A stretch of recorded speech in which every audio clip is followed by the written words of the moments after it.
नमस्कार, आप सभी को दर्शकों का स्वागत है मिसाइल टाइम्स न्यूज़ चैनल में। मैं अनुष्का आनंद ठाकुरगंज किशनगंज बिहार से आज आप सभी दर्शकों को बिहार के महाभारत कालीन भूमि ठाकुरगंज के एक जाने माने हस्ती से रूबरू कराना चाह रही हूँ। सभी को बताना चाहूँगी कि मैं जिस हस्ती से आप सभी को मिलवाने जा रही हूँ वो अपने प्रतिभा को कई क्षेत्रों में लोहा मनवा चुके हैं। कभी पत्रकारिता के क्षेत्र में, तो कभी समाज सेवी के रूप में, तो कभी किसानों के साथ खेतों में काम करते हुए नजर आए। यही नहीं, ये इंजीनियरिंग की फील्ड में भी काफ़ी बार रिसर्च करते हुए नजर आए हैं। और मैं आप सभी से ये भी बताना चाहूँगी कि ये स्वतंत्रता सेनानी के परिवार से आते हैं। तो चलिए मैं आप सभी को मिलवाती हूँ आर के रोशन और समाज सेवी मुनीम जी यादव से। स्वागत है मिसाइल टाइम्स न्यूज़ चैनल में। बहुत बहुत धन्यवाद। आपके चैनल को भी धन्यवाद, आपके दर्शकों को धन्यवाद। सर, मेरा पहला सवाल आपसे ये है कि इतनी कम उम्र में आपके अंदर इतनी प्रतिभा कैसे आई और आप इसका श्रेय किसे देना चाहेंगे? नहीं, ये कहना उचित नहीं है, क्योंकि संघर्ष एक ऐसी पटरी है, रास्ता है, सड़क है, जिस पर आप जितना संघर्ष करेंगे उतना ही आप खिलेंगे। इसका मैं एक उदाहरण देना चाहूँगा। सोना को जितना तपाते हैं तो आप देखते हैं वो उतना शुद्ध होता है। उसी प्रकार मैं बचपन से ही, मेरी माँ ने मुझे हर क्षेत्र में कहानी सुनाई थी। उस कहानी को ही लेकर मेरे अंदर एक जिज्ञासा रहता था कि क्या करूं ना करूं, क्या करूं ना करूं। हमेशा मेरे घर में कुछ ना कुछ ऐसी मेरे खिलाफ में कंप्लेंट जाती रहती थी। आज आपका लड़का ये कर डाला, आज आपका लड़का ये किया, आज इसको पीट दिया, आज वहाँ पर वृक्ष पर चढ़ा हुआ था। इस तरह की बहुत शिकायतें आती थी। देखिए, उस समय तो बच्चा था मैं, मुझे क्या मालूम, बालक रूप में तो सभी बदमाशी करते हैं। लेकिन उस समय माँ ने मुझे दो ही बात कही थी कि देखो, शिक्षा वो शेरनी का दूध है, जो पिया है वही दहाड़ा है। तो उन्होंने मुझे पढ़ाना चालू किया खुद से। 1-1 घंटे सामने समय देती थी ताकि मैं बाहर ना जाऊं, किसी से झगड़ा ना करूं। होता है ना, बच्चे को माँ बहला फुसला कर पढ़ाती है, तो उसी तरह मुझे वो पढ़ाने लगी। तो मेरा शुरू से ही एक ये था कि मैं बॉर्डर पर जाऊं।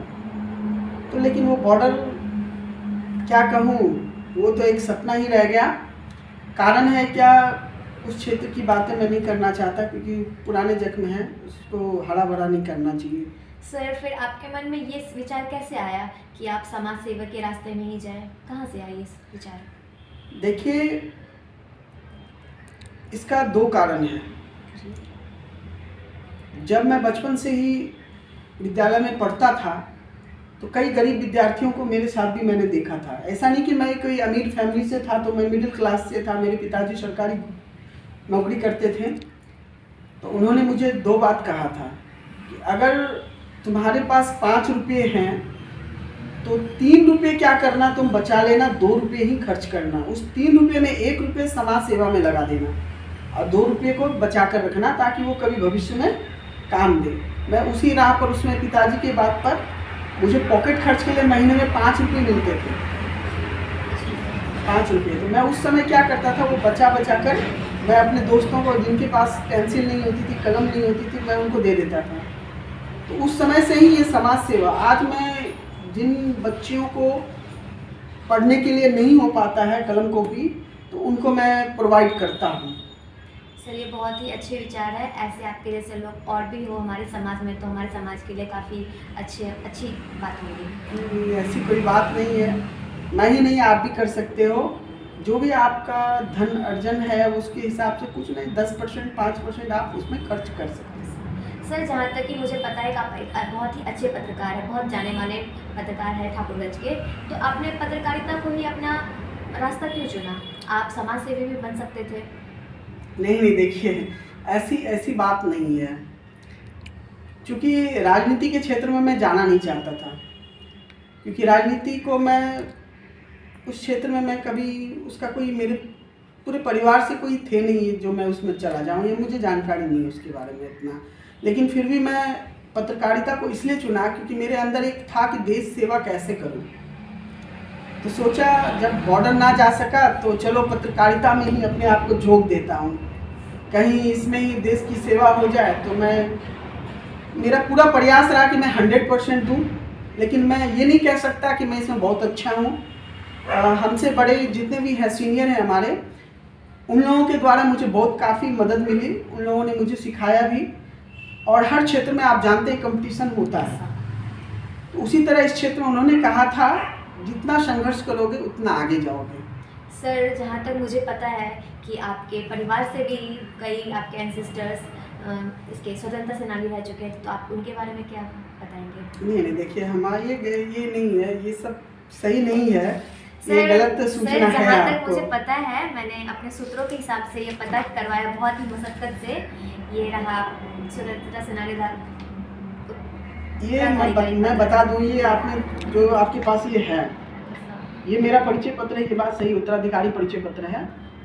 ये मेरे दादाजी स्वतंत्रता सेनानी थे और मेरे पापा तो सरकारी जॉब में थे, तो उन्होंने उस समय तो ये थी नहीं, जब मेरे भाइयों ने कहा कि बन रहा है तो बना लो उत्तराधिकारी परिचय पत्र, तो हम बोले ठीक है बना लेते हैं, लेकिन बना लिया, लेकिन मैं इसको जाहिर नहीं किया हूँ अब तक। लेकिन आप तक कैसे पहुँच गया ये तो आश्चर्य की बात है। सर, आजकल आप सोशल मीडिया में भी काफ़ी छाए हुए हैं, किसानों के साथ खेतों में खेती करते हुए, खास करके मक्का। देखिए, मैं खेती अपनी जीविकोपार्जन के लिए करता हूँ, अर्थात चूँकि भूखे तो रहा जा नहीं सकता है, तो मैं जीने के लिए खेती करता हूँ। इसका 2 कारण है, मक्का लगाता हूँ साल में, और उसी से मेरा जो धन अर्जन होता है उससे मेरी जीविका चलती है। और आपने सोशल मीडिया में देखा है तो वो हमारे एक मित्र हैं, उनके द्वारा ये कर दिया गया था। मैं करना नहीं चाहता हूँ कुछ भी सोशल मीडिया पे शेयर, लेकिन वो लोग बोलते हैं कि देखो कर लो अच्छा रहेगा, और वो लोग कर देते हैं, तो मैं कुछ नहीं इसके बारे में। इससे देख के काफ़ी युवाएं भी बहुत सारे प्रेरित होंगे। देखिए, युवा प्रेरित होते हैं, लेकिन वो हमको दिखते नहीं है खेती करते हुए, क्योंकि अभी किसान जो है ना कम होते जा रहे हैं। आपने सुना होगा कि महंगाई बढ़ गई है, चावल का दाम बढ़ गया, गेहूँ का दाम बढ़ गया, आटा का दाम बढ़ गया। आप जब तक खेती करोगे नहीं तब तक अनाज आएगा कहाँ से? अनाज है कम और खाने वाले हैं ज़्यादा, ऑटोमेटिक महंगाई होगी। तो मैं तो उन युवाओं को भी आग्रह करूँगा कि आप कोई भी एक फसल साल में ज़रूर लगाएं। सर, आज के युवाओं को क्या संदेश देना चाहेंगे? आज के हमारे जो युवा हैं वो सूखा नशा की ओर जा रहे हैं, तो उनके लिए आपकी तरफ से क्या संदेश है? देखिए, युवाओं से मैं यही कहना चाहूँगा कि आप सूखा नशा को नशा मत बनाओ, आप अपने सपने को नशा बनाओ। जो आप सोकर सपना देखते हो वो नहीं, खुले आंखों से सपना देखो और उसे सच्चाई में बदलो, उसे पूरा करो। कारण है, युवा अगर चाहे तो देश की प्रगति को आगे बढ़ा सकता है। कैसे, मैं बताता हूँ आपको।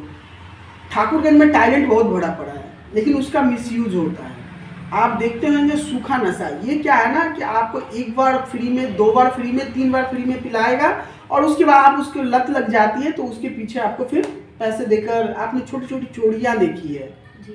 जैसे कि कोई ट्यूबवेल गायब कर दिया, मोटर गायब कर दिया, ये सब कौन करते हैं? वो सूखा जो नशा करते हैं वो उनके लिए करते हैं। इसलिए मैं उनके गार्जियनों से कहना चाहूँगा कि आप अपने बच्चे पर ध्यान दें कि आपका बच्चा का संगत क्या है। खास करके 12 वर्ष के जो बच्चे हैं, उससे जो बड़े हो जाते हैं, उन बच्चों पर अधिक नज़र रखने की आवश्यकता है। गार्जियन को यहाँ सोचना होगा कि हम अपने बच्चे पर कैसे ध्यान रखें, उनका संगत क्या है, वहाँ कहाँ जाते हैं। तो उसके लिए उन्हें जब बाहर जाते हैं तो जब आए तो उनसे पूछना होगा, आज तुमने क्या पढ़ा, क्या जाना, कहाँ गए थे, क्या किए, ये सब आपको पूछनी होगी। अगर वो झूठ बोलता है तो वो किसकी संगत में गए थे, उनको फ़ोन करें, उनसे पूछे। जब तक बच्चे के अंदर आपका डर नहीं होगा, बच्चा नहीं सुधर सकता है। और बच्चे को आप अगर उसको नज़र रखकर उस पर पूरी तरह से हावी रहेंगे कि बच्चा मेरा कहाँ गया, क्या कर रहा है, तो बच्चे के अंदर ये डर रहता है कि नहीं, मेरे गार्जियन को पता चल जाए, मेरी मम्मी को पता चल जाए, मेरे पापा को पता चल जाएगा। आपको पता है, जब हम लोग उस उम्र में थे ना, तो हम लोग को अगर मोहल्ले से कोई अगर भैया दिख जाते थे या कोई चाचा जी या कोई चाची जी, तो हम लोग भाग जाते थे। ऐसा नहीं कि मैंने बदमाशी नहीं किया, लेकिन मैं कभी नशे के पीछे नहीं गया।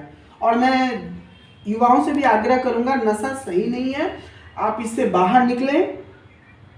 और प्रशासन से भी आग्रह करूंगा कि आप इस पर भी थोड़ा विचार करते हुए कड़ाई करें, ताकि बच्चों पर लगाम लगाई जा सके। सर, मेरा आपसे एक और सवाल था, ये मेरा पर्सनल सवाल है कि जैसे आजकल हम लोग देख रहे हैं कि रोड एक्सीडेंट्स बहुत ज़्यादा होते हैं, खास करके बाइक वालों का। तो हेलमेट लगाना बहुत ज़रूरी है, तो आपका इस बारे में क्या विचार है?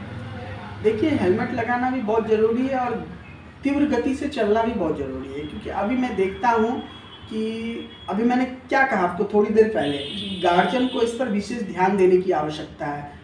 अभी आपको पता है, अंडर 18 बच्चों के पास बाइक है, स्कूटी है। मैं देखकर आश्चर्य हो जाता हूँ। कभी कभी मैं, पता है, यहाँ के प्रशासन को कहता हूँ कि आप चेकिंग अभियान चलाएं। सर, मोस्टली मतलब हेलमेट बहुत ज़रूरी है, क्योंकि बहुत लोगों की जान जाती है, जिसकी वजह से कई परिवार बिछड़ जाते हैं, कहीं का खाना चले जाता है। नहीं, आपकी बात भी सही है। देखिए, सबसे बड़ा होता है, अगर आप लगाम अंडर 18 पर कर देते हैं ना, उससे क्या होता है ना, वो युवा होते हैं, अग्रसर होते हैं, उत्तेजित होते हैं। वो क्या करते हैं, स्पीड में गाड़ी को चलाते हैं, ठीक है। और सामने वाला अगर मान लीजिए हेलमेट पहना है या हेलमेट नहीं पहना, वो आराम से जा रहा है, तो उसको जो ओवरटेक करते हैं, ये ओवरटेक के कारण होता है। और चूंकि आपने थोड़ी देर पहले कहा कि नशा जो कर बाइक चलाते हैं या कोई भी वाहन चलाते हैं, तो वो सबसे बड़ा कारण होता है एक्सीडेंट होने का। और अभी मैं 2-3 दिन पहले मैंने देखा था, एक्सीडेंट होने के बाद कोई जल्दी जाता नहीं है उठाने के लिए जी। वो मोबाइल निकाल लेगा और रिकॉर्डिंग करना चालू कर देगा, उतनी देर में तो वो मर जाएगा। मैं उन लोगों से आग्रह करूंगा कि आप पहले उनको उठाकर कभी हॉस्पिटल पहुंचा दें, ताकि उनका इलाज समय पर हो सके।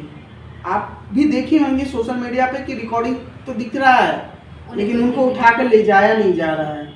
और जो समय पर इलाज नहीं हो पाता, इसके कारण वो नहीं बच पाते हैं और उनके परिवार की हालत जैसे दयनीय हो जाती है। तो मैं तो उनसे अनुरोध करूंगा कि आप हेलमेट पहनकर चलें और वाहन को धीमी गति से चलाएं। सर, मेरा आपसे एक और सवाल था कि जहाँ तक मुझे पता है कि आपने इंजीनियरिंग का डिग्री ले रखा है, आप इंजीनियर भी थे लॉकडाउन से पहले, तो अब क्या हुआ? देखिए, लॉकडाउन में आपने भी जाना कि जितने भी बाहर कार्य कर रहे थे, किसी भी कंपनी में, किसी भी संस्था में, तो वहाँ पर क्या था ना कि मैं तभी अनमैरिड था। तो आप जानते हैं कि जो मैरिड होते हैं उनके घर में खर्च जी होती है, तो उनको उस समय क्या था कि इनकम कम था, और उसी में सरकार के द्वारा भी कहा गया था कि आप अपने एम्प्लॉइज़ को आपको पेमेंट भी देना है। तो कंपनी के द्वारा ये कहा गया कि आप लोग अनमैरिड हैं तो आप लोग कृपया अपने घर चले जाएं, और जो मैरिड वाले हैं उनको मैं रखता हूं ताकि उनका घर भी चले। इसी कारण उस समय मैं छोड़ दिया। छोड़ने के बाद चूँकि मेरी घर की स्थिति सही नहीं थी उस समय, माँ गुजर गई मेरी 2022 में, तो मैं थोड़ा सा अपने आप को डिप्रेशन में चला गया था, जिसके कारण मुझे अब उस फील्ड में काम करना अच्छा नहीं लगता है, इसलिए मैं नहीं गया उस पर।